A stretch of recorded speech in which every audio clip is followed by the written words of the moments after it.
Oke, kita masuk ke yang kedua. Sebelumnya adalah GLB. Sekarang kita masuk ke jenis kinematika gerak lurus yang kedua, yaitu gerak lurus berubah beraturan atau GLBB.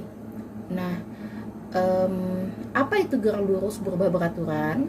Jadi, gerak lurus berubah beraturan itu adalah gerak yang berada di lintasan yang lurus dengan kecepatan yang berubah-ubah atau kecepatannya tidak sama dengan 0 dan dia memiliki percepatan tetap. Oke. Sekarang apa rumus yang digunakan pada GLBB? Itu ada 3. Yang pertama adalah karena dia kecepatannya berubah, berarti ada kecepatan awal dan kecepatan akhir. Nah, ini rumusnya A dikali T. Cirinya tadi dia punya perubahan kecepatan. Apa itu VT? VT ini adalah kecepatan, ibu singkat kece aja ya. Kecepatan pada saat detik tertentu. Bisa juga ada yang mengatakan misalnya kecepatan akhir boleh, atau kecepatan pada saat detik tertentu, misalnya kecepatan pada saat 3 detik, berarti nanti waktunya juga 3 detik di sini ya. Nah, kalau V0 itu adalah kecepatan mula-mula atau awal. Mula-mula atau kecepatan awal. Misalnya di soal ada pernyataan sebuah mobil bergerak dari keadaan diam. Nah, berarti kalau misalnya dari keadaan diam, maka keadaan diam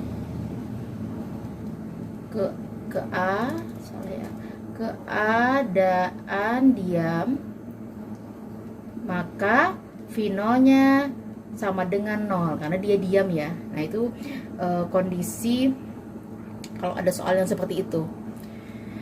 Nah, ini rumus yang pertama. Oke, dikasih kotak dulu biar mudah. Nah, kemudian rumus yang kedua, kita mencari jaraknya atau perpindahannya, bukan jaraknya, perpindahannya. Oh ya, jaraknya berarti S sama dengan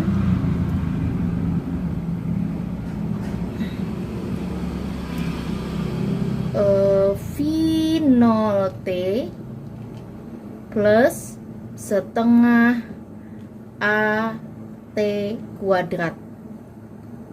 S tadi jarak, V0 kecepatan awal, T-nya waktu, A-nya adalah percepatan ya. Oke.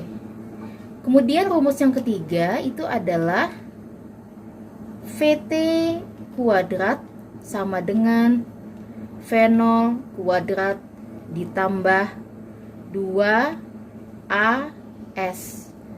2 dikali kecepatan dikali jarak. Oke.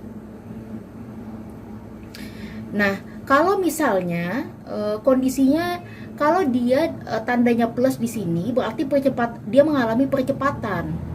Tapi kalau misalnya dia mengalami perlambatan, misalnya pada soal tiba-tiba mobil direm, atau tiba-tiba misalnya mengalami pengurangan kecepatan yang asalnya dari 8 meter per sekon menjadi 5 meter per sekon, berarti dia mengalami perlambatan, itu namanya.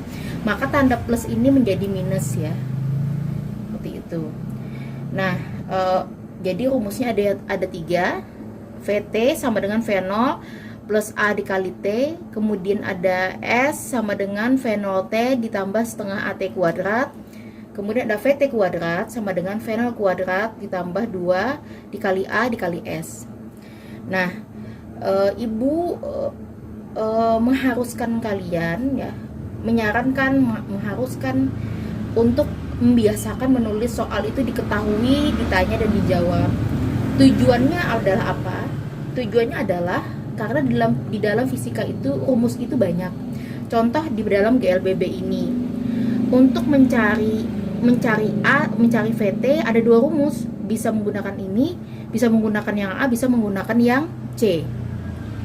Nah, makanya perlu untuk mengetahui apa yang diketahui. Misalnya, pada soal yang ingin dicari adalah kecepatan akhir. Tapi yang diketahuinya adalah ada V0, ada A, ada T, maka rumus yang digunakan adalah yang A. Tapi kalau misalnya ingin mencari VT, yang diketahui ada V0, ada A, ada S, maka gunakanlah rumus yang C. Jadi rumus yang digunakan itu sesuai dengan apa yang diketahui di dalam soal.